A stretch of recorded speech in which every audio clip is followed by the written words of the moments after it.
The NFL world woke up to a major shakeup that will change the landscape of the league, and more importantly, it changes the trajectory of the San Francisco 49ers. Late last night, into the early hours of the morning, Robert Saleh, the 49ers defensive coordinator, became the former defensive coordinator for the second time.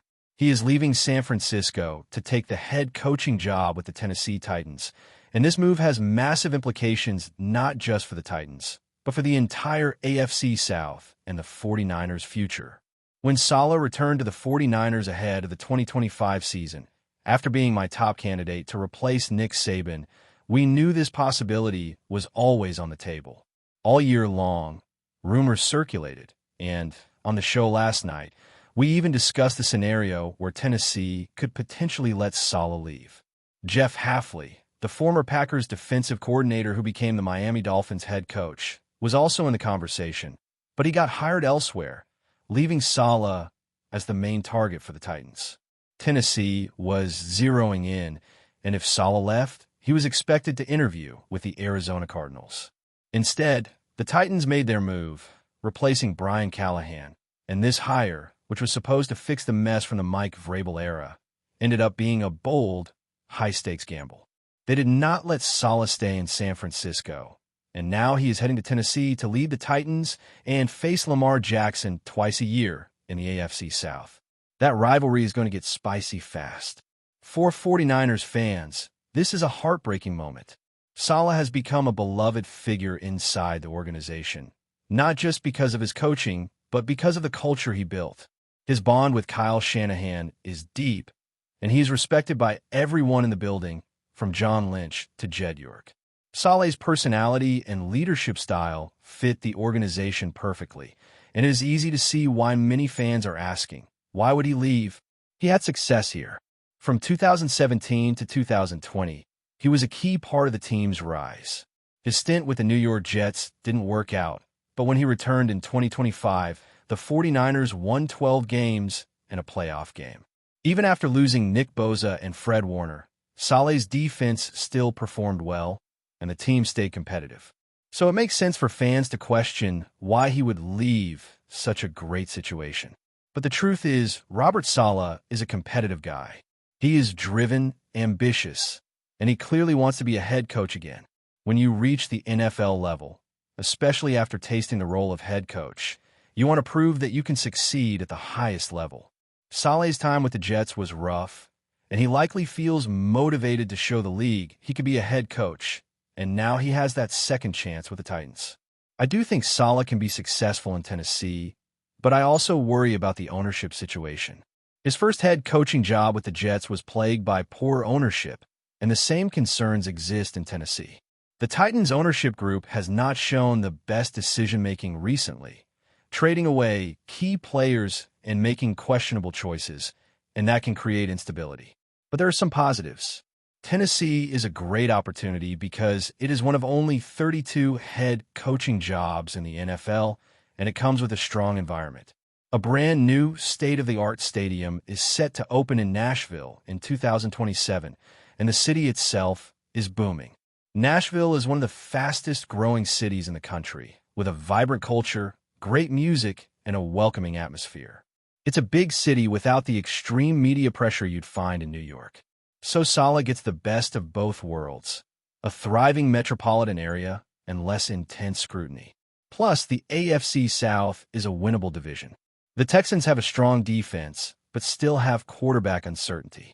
The Jaguars had a great season, but their history is inconsistent, and the Colts still have questions. It's a division where a strong coach and the right pieces can make a real run. The Titans also have the most cap space in the NFL going into the offseason, with about $93 million available and potentially more after restructures. That gives Saleh flexibility to build the roster the way he wants. They have solid pieces on both sides of the ball, plus the number 4 overall pick in the draft, which is a huge advantage. One of the big reasons I think Saleh was attracted to Tennessee is the quarterback situation.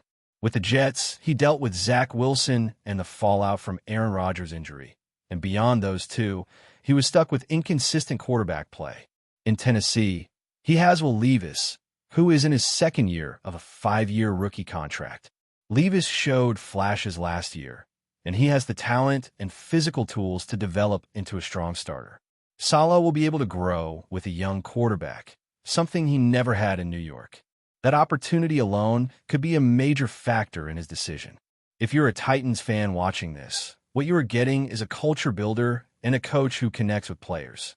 Saleh is known for his ability to adapt to modern offensive trends, and he's a coach who players respect and enjoy playing for. From Nick Bosa to Fred Warner, players have praised his leadership and his ability to bring out the best in them. Scheme-wise, Saleh is a smart defensive mind.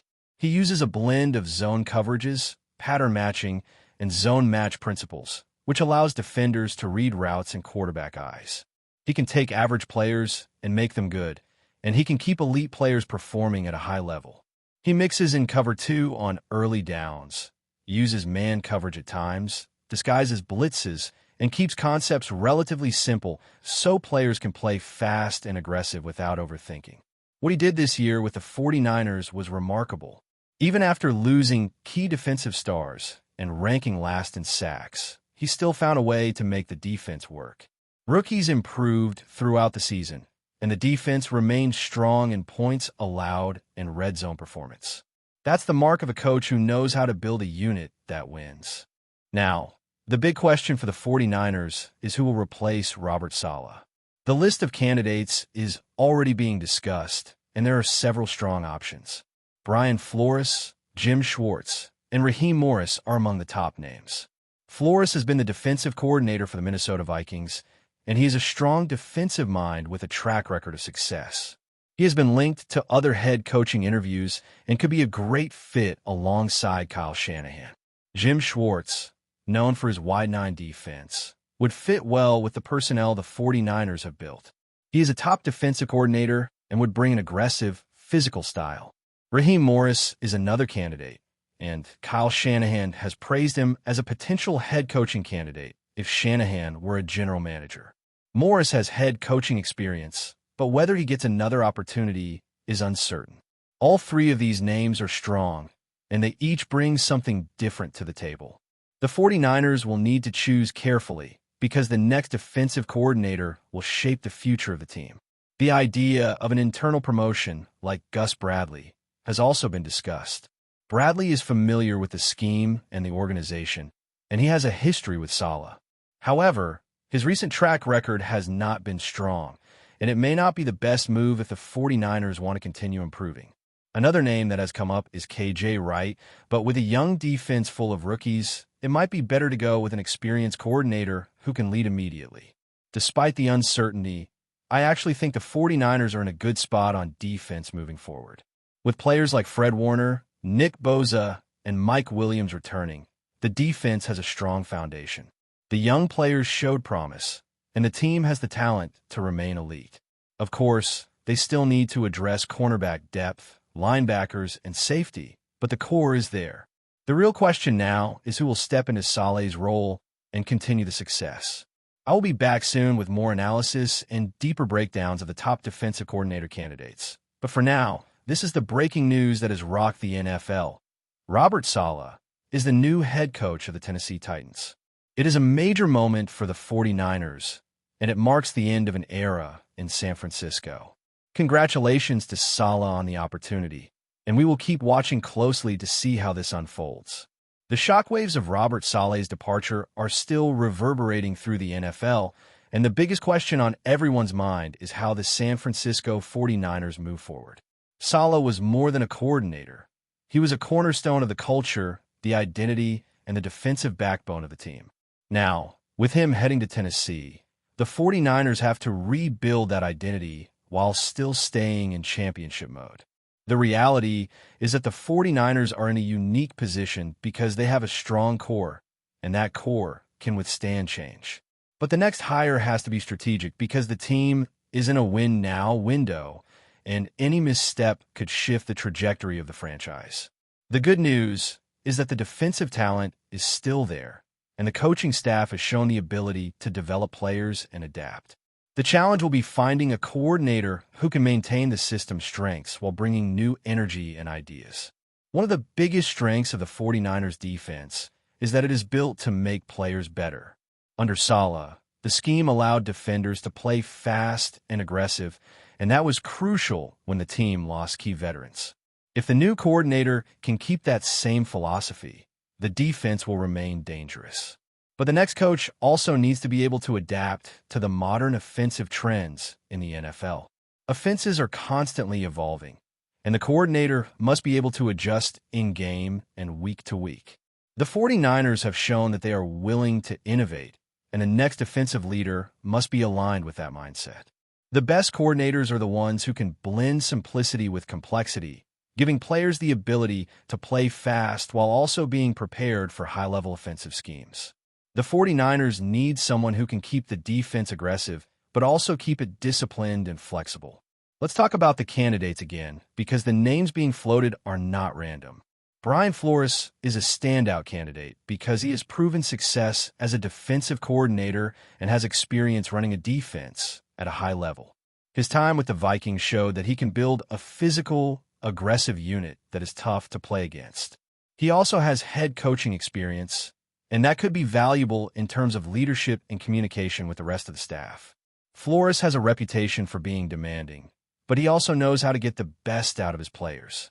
If Kyle Shanahan and the 49ers brass want a coach who will bring a relentless mentality and a strong defensive identity, Flores is a top option. The question is whether the organization believes he is the right fit culturally and whether they want someone with his history, given the controversies from his Dolphins tenure.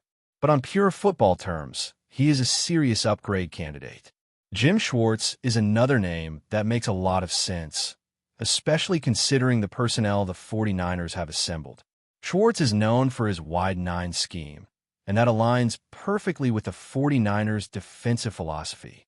The team has built a roster that fits that style, with strong edge rushers and run-stopping personnel. Schwartz also brings a very physical approach and a veteran presence, which could be crucial for keeping the defense tough and resilient. His defensive units have consistently been among the best in the league, and he knows how to coach a defense that can win games with pressure and sound fundamentals. If the 49ers want to continue their identity of being a hard-hitting, dominant defense, Schwartz could be the best choice. The key will be whether he can adapt to the modern passing game and adjust to the nuances of the current offensive trends. Raheem Morris is a name that often gets overlooked, but he is a strong candidate for a reason. He has experience as a head coach, and he is respected in the league for his defensive knowledge. Morris is also close with Kyle Shanahan, and that familiarity could be a major advantage. If the 49ers want someone who understands the culture, the expectations, and the way the organization operates, Morris could be a great fit. He is a coach who can build relationships and develop talent, and he has the ability to adjust his scheme based on the strengths of his players. The question with Morris is whether the 49ers want to take a chance on someone who has had 2 head coaching stints that didn't go well. But the truth is, he has grown as a coach, and he has learned from those experiences.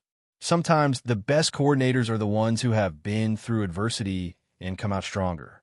Morris could bring a fresh perspective and a renewed energy to the defense. But before we dive in, don't forget to subscribe to 49ers Zone and hit the like button on this video. Your support helps us keep bringing you the latest updates on the San Francisco 49ers. And don't forget to share your thoughts on the news in the comments below. A wave of speculation rippled through the NFL landscape after a Seahawks star delivered a set of remarks that quickly ignited debate and controversy, especially among fans of the 49ers. The comments, made in a relaxed setting but carrying sharp undertones, were interpreted by many as a direct critique of Seattle's historic rival and its internal culture.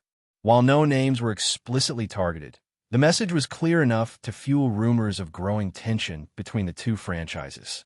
According to people close to the situation, the player questioned what he described as a manufactured identity across the league, hinting that some teams rely more on reputation than consistency. The remarks were widely understood as a reference to San Francisco, a franchise often praised for its tradition, roster depth, and defensive toughness. Insiders suggest the Seahawks locker room has not forgotten past encounters, and that frustration may be simmering beneath the surface after years of fierce competition. The statement immediately sparked reactions across social media, with former players and analysts weighing in on whether the comments crossed an unwritten line. Some defended the Seahawks star, arguing that rivalry thrives on bold words and psychological pressure. Others viewed the remarks as unnecessary provocation that could backfire, especially in a division where emotions already run high. Behind the scenes, league observers believe the comments may also reflect a broader narrative. There is speculation that Seattle's leadership is embracing a more confrontational mindset, using verbal jabs to reassert relevance and confidence. Meanwhile, sources around the 49ers reportedly took note, though publicly the organization maintained silence, a move seen by some as calculated restraint rather than indifference. Whether the remarks were spontaneous or strategic remains unclear. What is certain is that the rivalry has gained fresh fuel. In a league where every word is dissected, a single statement can reshape narratives, intensify grudges, and add another layer of intrigue to an already volatile matchup between two proud franchises. That's it for this update. If you enjoyed the video and want to keep receiving exclusive news about the San Francisco 49ers, make sure to subscribe to 49ers Zone and give this video a like. We always look forward to hearing your comments and opinions. See you in the next video.